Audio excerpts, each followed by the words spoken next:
بسم اللہ الرحمن الرحیم۔ السلام علیکم محترم ناظرین۔ ماہ رمضان المبارک میں اکثر یہ 40 غلطیاں کی جاتی ہیں جن کے بارے میں اس ویڈیو میں بتایا جائے گا کہ وہ کون کون سی ہیں۔ یہ ویڈیو مکمل تحقیق کے بعد بنائی جا رہی ہے تاکہ عام لوگوں کے ذہنوں میں رمضان المبارک کے روزوں کی نسبت سے جو غلط خیالات اور قیاس آرائیاں ہیں انہیں دور کیا جا سکے۔ نمبر 1، بہت سے لوگ کھانے پینے میں بے پناہ اسراف اور فضول خرچی سے کام لیتے ہیں، جبکہ اس مہینہ میں بھوک اور پیاس کے ذریعے فقراء اور مساکین کے فقر و فاقہ کا تصور کرتے ہوئے اپنے اندر خشوع و عاجزی پیدا کی جائے اور کھانے اور پینے میں حد درجہ بد احتیاطی کرنا روزے کی اصل شرائط کے منافی عمل ہے۔ نمبر 2، طلوع فجر سے بہت پہلے سحری کر لینا غلط ہے۔ سنت یہ ہے کہ افطار کرنے میں عجلت اور سحری کرنے میں تاخیر کی جائے تاکہ نبی کریم صلی اللہ علیہ وسلم کے فرمان کی اتباع کے نتیجہ میں اجر و ثواب کا حصول ممکن ہو سکے۔ نمبر 3، بعض روزہ دار رات میں روزہ کی نیت نہیں کرتے، جبکہ طلوع فجر سے پہلے فرض روزہ کی حتمی نیت کرنا ضروری ہے۔ روزہ دار کا بس اپنے دل میں نیت کرنا کافی ہے۔ نمبر 4، اذان فجر کے ساتھ جان بوجھ کر کھانا پینا جاری رکھنے سے روزہ جاتا رہتا ہے۔ دراصل اذان کا روزے کے انتظام کے ساتھ کوئی تعلق نہیں، کیونکہ اذان نماز کے لیے بلاوا ہے۔ نمبر 5، رمضان کی آمد سے ناواقف شخص کا کھانے پینے سے نہ رکنا غلط ہے، لہٰذا مسلمان پر ضروری ہے کہ اس بات کا علم ہوتے ہوئے کہ باقی دن میں کھانے پینے سے باز رہے۔ نمبر 6، ماہ رمضان کے فضل و شرف سے ناواقف ہونا بھی غلط ہے۔ رسول اللہ صلی اللہ علیہ وسلم نے فرمایا، جب رمضان کا مہینہ آتا ہے تو آسمان کے تمام دروازے کھول دیے جاتے ہیں، جہنم کے دروازے بند کر دیے جاتے ہیں اور شیاطین کو زنجیروں سے جکڑ دیا جاتا ہے۔ اس عظیم مہینہ کے فضائل کے سلسلہ میں بہت احادیث وارد ہوتی ہیں، لہٰذا ماہ رمضان میں اعمال خیر کی نیکیاں کئی گنا بڑھ جاتی ہیں، مثلا ذکر و اذکار، تلاوت قرآن، نفل و سنت مؤکدہ کی ادائیگی وغیرہ۔ ان تمام مذکورہ بالا میں سستی اور کاہلی کا مظاہرہ کرنا اس ماہ کی انتہائی ناقدری ہوگی۔ نمبر 7، ابتدا رمضان میں نماز تراویح کا اہتمام نہ کرنا غلط ہے، لہٰذا خشوع و خضوع کے ساتھ نماز تراویح کا اہتمام کرنا ضروری ہے۔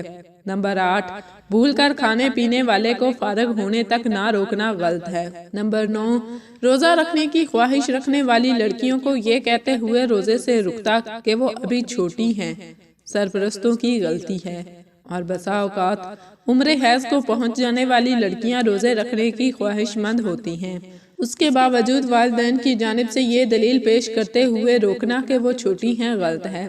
نمبر 10، غلطی سے کھانے پینے والے کے روزہ میں شک ظاہر کرنا بھی غلط ہے۔ نمبر 11، روزہ میں مہندی لگانے کو گناہ سمجھنا غلط ہے۔ نمبر 12، پکوان کے دوران چکھنے سے پرہیز کرنا بھی غلط خیال ہے۔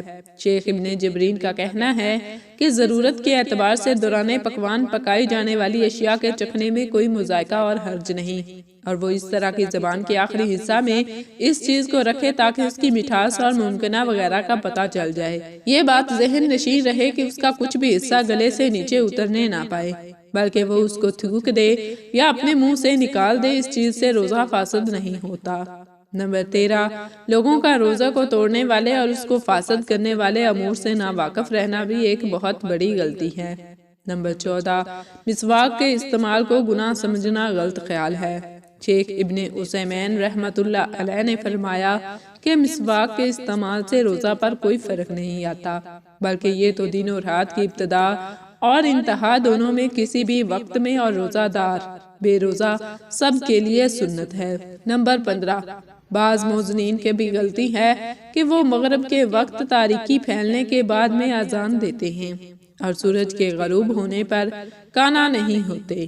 نمبر 16، افطار کا انتظام کرنے والوں کے حق میں دعاؤں کا اہتمام نہ کرنا غلط ہے، یعنی افطار کا انتظام اور انصرام کرانے والوں کے حق میں روزہ داروں کا دعا میں غفلت اور کوتاہی برتنا بھی ایک غلطی ہے۔ نمبر 17، رمضان کی راتوں میں جمعہ کو حرام سمجھنا بھی ایک بہت بڑی غلطی ہے، جبکہ یہ حرمت محض اوقات روزہ ہی میں ہے اور رات کے کسی بھی وقت میں یہ چیز بالکل حلال ہے۔ نمبر 18، طلوع فجر سے قبل حیض اور نفاس سے پاک ہو جانے والی خواتین کا روزہ سے باز رہنا، یعنی روزہ نہ رکھنا بھی غلط ہے۔ نمبر 19، یہ بھی غلط ہے کہ بعض خواتین بلند آواز سے روتی ہیں۔ نمبر 20، صبح کے وقت جنبی ہونے پر گناہ کا خیال کرتے ہوئے اس کا روزہ باطل ہو گیا اور اس کی قضا واجب ہے۔ یہ خیال غلط ہے، بلکہ اس کا روزہ درست ہے اور روزہ باطل نہ ہوگا اور نہ ہی اس روزہ پر قضا واجب ہوگی۔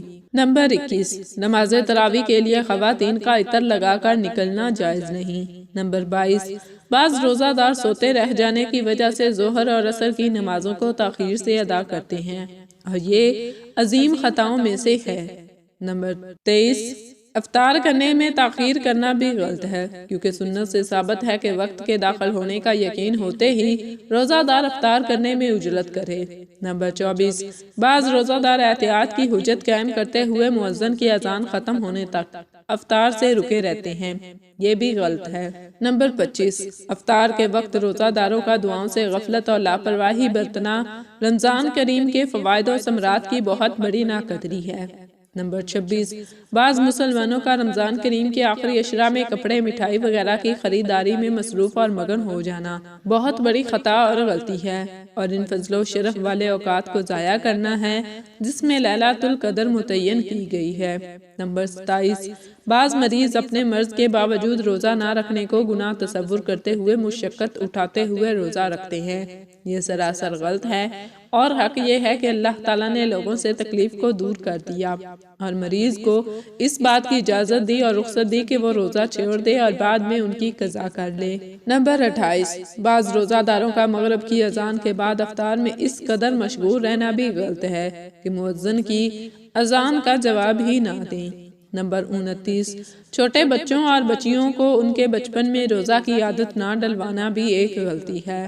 نمبر 30، مسافر کو اس کے روزہ چھوڑنے پر عیب لگانا بھی غلط ہے۔ نمبر 31، رمضان کریم کے مہینہ میں شدید غصہ، چیخو پکار اور گالی گلوچ کرنا روزہ کے اعمال کو ضائع کرنے کا باعث ہوتا ہے۔ نمبر 32، رمضان کریم کے اوقات دن میں فضائی مقابلوں اور اس کے ساتھ منعقد ہونے والے موسیقی، گانا بجانا اور کھیل کود وغیرہ میں انتہائی فضل و شرف والے اوقات کو ضائع اور برباد کرنا بھی بہت بڑا گناہ اور خطا ہے۔ نمبر 33، قرآن کریم کی تلاوت بغیر تدبر و تفکر اور اس کی مکمل تلاوت کرنے کے مقصد سے اس کو ترتیل کے ساتھ پڑھ لینا اور یہ سمجھنا کہ یہی کام درست ہے تو یہ بھی ایک غلطی ہے، یعنی قرآن کریم کی تلاوت کے ساتھ ہی ساتھ اس کے ترجمہ اور مفہوم کو سمجھنا بہت ضروری ہے۔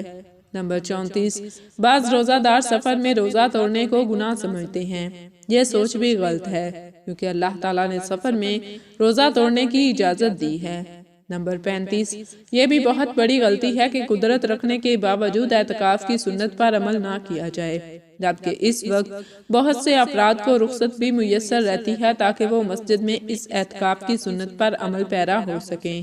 نمبر 36، رمضان کے اوقات روزہ میں بعض روزہ دار سر کے بال کاٹنے یا ناخن تراشنے یا زیر بغل بال کھینچنے، زیر ناک بال نکالنے کو گناہ تصور کرتے ہیں، اس سے روزہ فاسد ہو جاتا ہے، جبکہ صحیح بات یہ ہے کہ ان کاموں سے روزہ نہ ختم ہوتا ہے اور نہ ہی اس میں کوئی فساد واقع ہوتا ہے، بلکہ یہ اعمال تو پسندیدہ سنتوں میں سے ہیں۔ نمبر 37، بعض روزہ دار اوقات روزہ میں تھوک کے نگلنے اور اس کے ساتھ آنے والے لعاب اور تھوک کو بھی گناہ سمجھتے ہیں، اور یہ کہ اس سے روزہ میں فساد پیدا ہو جاتا ہے اور دیگر مسلمانوں کو تکلیف پہنچتی ہے، جبکہ درست بات یہ ہے کہ تھوک کے لگنے میں کوئی حرج اور گناہ نہیں، چاہے اس کی مقدار زیادہ ہی کیوں نہ ہو اور چاہے مسجد وغیرہ میں بھی یہ چیز بار بار کیوں نہ آ رہی ہو۔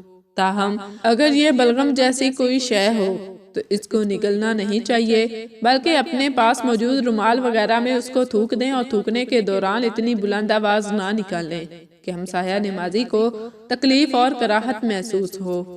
نمبر 38، رمضان کریم کے اوقات روزہ میں بلا ضرورت کولی کرنا اور ناک میں پانی چڑھانے میں زیادتی کرنا بھی غلط ہے۔ نمبر 39، بعض دمہ کے مریض روزہ کے فاسد ہونے کا خوف کرتے ہوئے سپرے کے استعمال میں گناہ تصور کرتے ہیں، جو بالکل غلط ہے۔ نمبر 40، بعض روزہ دار آنکھ میں قطرات ڈالنے یا کسی عضو پر مرہم لگانے یا کان میں قطرات ڈالنے یا سر میں مہندی لگانے اور سرما لگانے میں گناہ تصور کرتے ہیں، جبکہ یہ سب درست ہے۔ ان تمام چیزوں کے استعمال سے روزہ پر کوئی فرق نہیں پڑتا، لیکن روزہ کے دوران ناک میں ڈالے جانے والے قطرات کے ضمن میں علماء کا صحیح قول یہ ہے کہ ناک کے قطرات کے استعمال سے روزہ فاسد ہو جاتا ہے، کیونکہ یہ قطرات معدہ میں پہنچتے ہیں۔ اللہ سبحانہ و تعالیٰ سے دعا ہے کہ ہمیں دین کو صحیح طریقے سے سمجھنے، اس پر عمل کرنے کی طاقت اور توفیق مرحمت فرمائے، آمین یا رب العالمین۔ ناظرین، ویڈیو کیسی لگی؟ ویڈیو کو لائک اور چینل کو سبسکرائب کر دیں۔ مزید ایسی اسلامک ویڈیوز دیکھنے کے لیے گھنٹی کے بٹن کو ضرور دبائیں اور کمنٹ سیکشن میں اللہ تعالیٰ کے 99 ناموں میں سے ایک نام ضرور ٹائپ کریں۔ جزاکم اللہ خیرن کثیرا۔